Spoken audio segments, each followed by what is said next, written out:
Students, I hope आपके जून 24 attempt की preparation बहुत अच्छी चल रही होगी. In this video, I'll be specifically talking about the subject law. I know few days are left for your exam. मैं वो चीज़ें बताऊंगी जो मुझे लगता है कि इन लास्ट डेज में आपकी बहुत ज़्यादा हेल्प करने वाली है. So मैंने लिख रखी थी. So let's start the video. सबसे पहले the thing is, own language is good.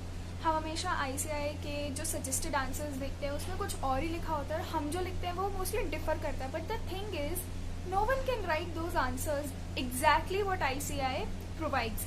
But हमें क्या करना होता है ना, कुछ लीगल टर्म्स बुक से पिक करने होते हैं और बाकी की लाइन हमें अपनी मर्जी से फॉर्म कर लेनी होती है. अगर ऐसा भी करेंगे तो मार्क्स बिल्कुल भी डिडक्ट नहीं होंगे, क्योंकि एट द एंड एक ही एम होना चाहिए कि जो लाइन है उसका मीनिंग सही निकल रहा है, उसका मीनिंग वही निकल रहा है, उसी कॉन्टेक्स्ट में उसका मीनिंग आ रहा है जो कि बुक में लिखा हुआ है. एंड दैट्स इनफ, क्योंकि उससे ज़्यादा पूरी बुक की लैंग्वेज को लिखना is impossible. So one doubt जो मैं क्लियर करना चाहूँगी, ओन लैंग्वेज लिख सकते हैं, नहीं लिख सकते हैं, लिख सकते हैं own language provided you follow to conditions. First, कि जो मीनिंग आप जो सेंटेंस आप लिख रहे हो उसका मीनिंग वही होना चाहिए जो कि दे रखा है एक्चुअल बुक में, जो कि उसका रियल सेंस है. एंड सेकेंड, कुछ तो लीगल टर्म्स ऐसे हैं जो कि यूज़ करने ही पड़ेंगे चाहे कुछ भी हो जाए. लाइक लेट्स सपोज से for example, if I remember consideration के पॉइंट में quid pro Q which is something for return वाला पॉइंट है, ये यूज़ करना है क्योंकि इस पॉइंट को देखते एग्जामिनर के दिमाग में क्लिक होगा कि हाँ ये पॉइंट रेलेवेंट था, बुक में था, और बस वो उस पॉइंट पे ध्यान देगा और उसको समझ में आ जाएगा कि जो आपने लिखा है आप जानते हो अच्छे से और वो सही है. सेकेंड इज मॉड्यूल के एग्जाम्पल्स. तो बेसिकली ऐसा होता है ना, मॉड्यूल में बहुत सारे एग्जाम्पल्स दे रखे होते हैं. मैं ये नहीं कहूँ कि हर प्रोविजन का एक एक एग्जाम्पल दे रखा होता है, बट बहुत से प्रोविजंस ऐसे होते हैं कि जिनको ICAI मॉड्यूल के अंदर उस प्रोविजन के नीचे उस प्रोविजन से रिलेटेड ही एग्जाम्पल दे रखे होते हैं. पहले वो खुद एक केस फॉर्म करते हैं और नीचे उसका कंक्लूजन लिखते हैं उस एग्जाम्पल में. मैं ना ये कहूँगी कि उस एग्जाम्पल को बिल्कुल भी इग्नोर मत करना, क्योंकि वो एग्जाम्पल मैं प्रूफ भी दे सकती हूँ, मेरे पास है नहीं कोई सोर्सेज, बट बहुत सी बार जो प्रीवियस ईयर क्वेश्चंस आए जो कि फ्रेम हुए थे उसके अंदर वो सेम कॉन्सेप्ट था जो एग्जाम्पल में था, उसमें बस नाम चेंज करके और वो सब चेंज करके क्वेश्चन फ्रेम किया था. बट वो एग्जाम्पल के थ्रू बना हुआ एक क्वेश्चन ही था. जब मैं भी पेपर सॉल्व करती थी तब मुझे भी रियलाइज होता था कि ये क्वेश्चन कहीं ना कहीं इस एग्जाम्पल से मैच करता है. तो प्रोविजन पढ़ लेना, पर प्रोविजन पढ़ने के बाद उसके नीचे लिखा हुआ जो एग्जाम्पल है उसे प्लीज बिल्कुल भी इग्नोर मत करना. थोड़ा ऊपर से ही पढ़ लेना, बट पढ़ लेना. इतना ज्यादा मैं नहीं कह रही कि उसको पूरी तरीके से रख लेना, बट एक बार पढ़ना, उसे देखना उस एग्जाम्पल को, it would be better. The third point, क्योंकि एग्जाम कुछ ही दिनों में है और अब कोई नई चीज दिमाग में फिट करना थोड़ा सा डिफिकल्ट है. बट अगर आपको लग रहा है कि देयर इज अ टॉपिक जो कि इम्पॉर्टेंट है पर फिर भी आपने कवर नहीं किया है, लेकिन आपको जल्दी टाइम में भी कवर करना है, तो यू हैव टू ऑप्शंस. इधर you watch a video for that topic अगर समझना है तो, या फिर you can also do one thing. एक तरीका होता है मेमोराइज करने का चार्ट फॉर्म में. इफ यू राइट एनीथिंग, किसी भी चीज को अगर आप चार्ट फॉर्म में लिखते हो खुद से समझकर, कहीं से चार्ट्स लेना मत, खुद से समझकर अगर आप उसे लिखते हो तो वो रिटेन रहता है माइंड में. और ऐसा होता है, मैंने भी ट्राई किया है. तो जैसे कि कोई भी प्रोविजन है जो कि समझ में नहीं आ रहा है तो ऊपर सेक्शन नंबर लिखो, एक चार्ट बनाने का फॉर्म ट्राई करो. अगर उसे कम टाइम में समझ रिटेन रखना चाहते हो दिमाग में, एंड इफ यू फील कि वो टॉपिक बहुत ज्यादा इंपॉर्टेंट है, उसे छोड़ के नहीं जा सकते, तो उसका एक माइंड मैप, एक चार्ट ड्रॉ कर लो, बिल्कुल उस फॉर्म में जिसमें आपको ऐसा लगता है कि मेरे को याद रहेगा. अगर वो टॉपिक वापस से मेरे दिमाग में आता है तो अपने आप वो चार्ट भी मेरे दिमाग में आएगा और उसको देख के मेरे को वो टॉपिक याद आ जाएगा. तो इसलिए एक प्लेन पेपर लो, उसके ऊपर वो जो भी प्रोविजन है उसको चार्ट के फॉर्म में अच्छे से थोड़ा सा टाइम देकर उसे बनाओ, और डेली बेसिस पर, या फिर डेली बेसिस पर भी नहीं तो ट्वाइस इन अ वीक उसे एक बार देखना, याद करना, वो हो जाएगा प्रोविजन याद.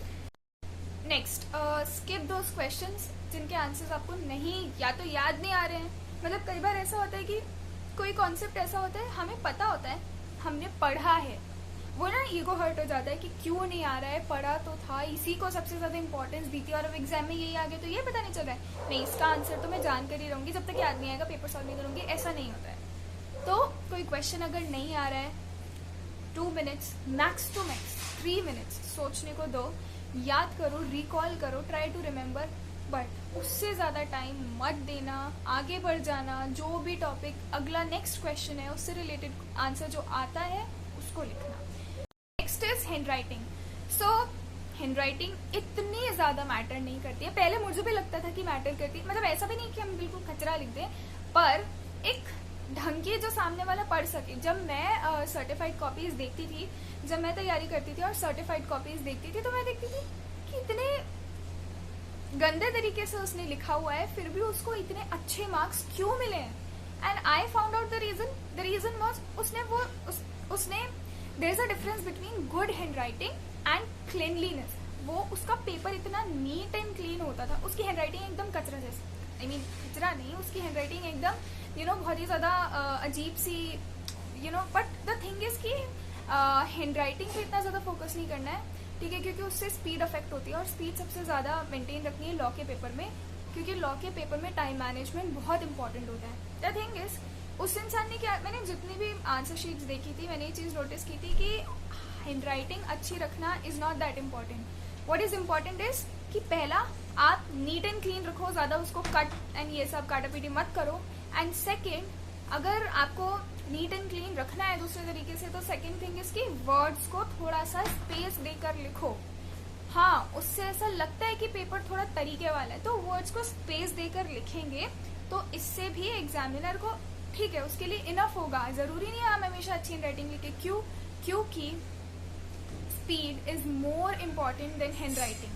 तो हमेशा ये ध्यान रखना कि speed should be a first priority, क्योंकि लॉ का पेपर है और वो भी पूरा 100 मार्क्स का पेपर है. हमारे टाइम जैसा नहीं है जो 40 का BCR भी था, बट पूरा 100 मार्क्स का पेपर है. तो इस चीज का ध्यान रखना. बस क्लीनलीनेस होनी चाहिए पेपर में, दैट्स इट. क्योंकि एग्जामिनर भी इरिटेट हो जाता है जब बहुत ही ज्यादा अजीब सा पेपर मिलता है उसे.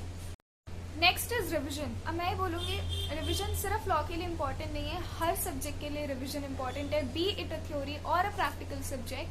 But this is a subject जिसे आप कितना भी रिवाइज करते हो तो फिर 1-2 हफ्ते बाद वो नेचुरल है, हम भूल जाते हैं. तो यू कैन रिवाइज. आप सिर्फ इम्पोर्टेंट चीजों को, मैं ये नहीं कह रही बार बार उस लाइन टू लाइन पढ़ो, बट जैसा भी होता है प्लीज उसे ट्वाइस इन अ वीक देखो. लॉ को ट्वाइस इन अ वीक याद करना, आई मीन रिवाइज करना बहुत ज्यादा इंपॉर्टेंट होता है, बिकॉज उसके बिना काम नहीं चलता है. फिर जब हम एकदम से दिमाग से सारी चीजें चली जाती है, कुछ याद ही नहीं रहता, हम डायरेक्ट सीधा 1 हफ्ते बाद उसे उठा के पढ़ते हैं, तो फिर दिक्कत आती है उस चीज में, बहुत ज्यादा दिक्कत आती है. अब रिविजन का भी ना एक तरीका होता है. What we people generally do is, जो मैं भी पहले करती थी, कि बुक उठाई और उसमें से पढ़ने लग गए. ऐसा नहीं होता है, उससे चीजें अच्छे से दिमाग में नहीं रहती है.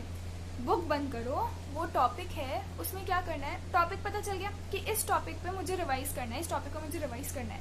तो what you can do is एक रफ पेज लो और उस टॉपिक से रिलेटेड जितनी भी चीजें दिमाग में आ रही है उसको लिखते जाओ समराइज्ड फॉर्म में, समरी के फॉर्म में. हाँ, ये पॉइंट था, ये पॉइंट था इस टॉपिक से रिलेटेड जो कि लिखा हुआ था उस प्रोविजन में, है ना.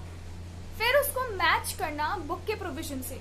जो गलत चीज है उसे अंडरलाइन करना. जो चीज आपने या तो मिस कर दी है या फिर जो चीज आपने जो लिखी है वो गलत है as compare to what is written in the book और इन द प्रोविजन, राइट. तो उसको अंडरलाइन करना. मैं बता रही हूँ, अगली बार जब उसको रिवाइज करने बैठोगे ना, सबसे पहले दिमाग में एक चीज आई थी कि पिछली बार मैंने ये गलत किया था, और अगली बार जब पढ़ोगे तब बहुत अच्छे से याद रहेगा. Next and the last point is की no marathon during the last 1.5 days. जो लास्ट 1.5 डेज होते हैं ना, उसमें कोई मैराथन मत देखना. जो चैप्टर आता है, जो पहले से याद कर रखा है ना, उसकी भी मैराथन मत देखना, क्योंकि खुद के रिविजन से बेस्ट चीज और कुछ भी नहीं होती है. खुद हम जो रिवाइज करते हैं वो ज्यादा बेटर. मैराथन भी लास्ट के 1.5 डेज में देखने की नहीं होती है. लास्ट में अगर 1 महीना बचा है तो उस 1 महीने में मैराथन देख सकते हैं. मैराथन बनी उस टाइम पीरियड के लिए, 1.5 डेज के लिए मैराथन मत देखना. आई होप कि मैंने जो बातें बताई है वो यूजफुल हो आपके लिए. And all the best for your preparation. All I want is you guys nail in your law exam. So all the best for your preparation.